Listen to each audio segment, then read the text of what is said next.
शिवम सुगम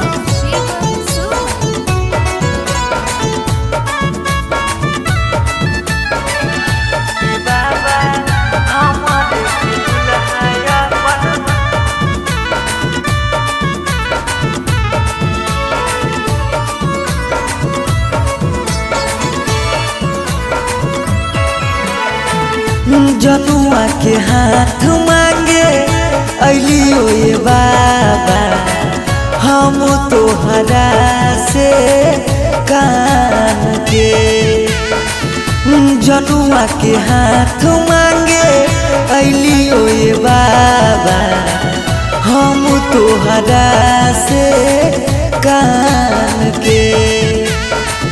भूखल हाथ पगली हमर सावन के सोमारी भूखल हाथ पगली हमर सावन के सोमारी हमर के दुल्हा पर मान के ए बाबा हमर के दुल्हा पर मान के बाबा हमर के दुल्हा पर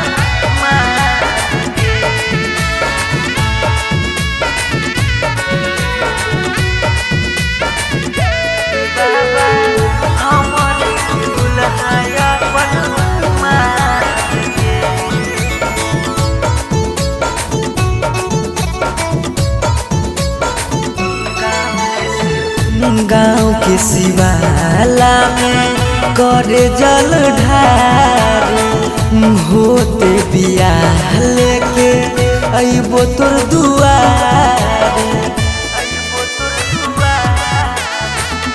गाँव के शिवाला में करे जल ढार होते बियाह लेके अइबो तोर दुआर।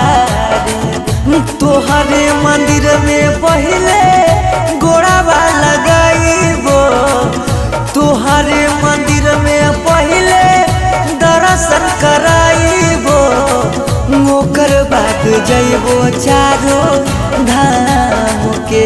ये बाबा भूखल हक पगली सावन के सुमारी हमरे के दुल्हा अपन मान के बाबा हमरे के दुल्हा अपन मान के।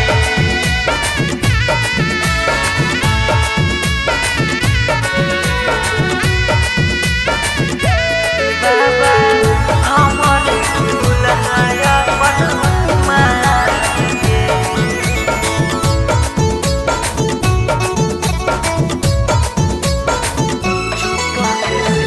चुपा के से लगबे हमारे नाम के सिंदूर जी रह नहीं पैते होके हमारा से दूर जी।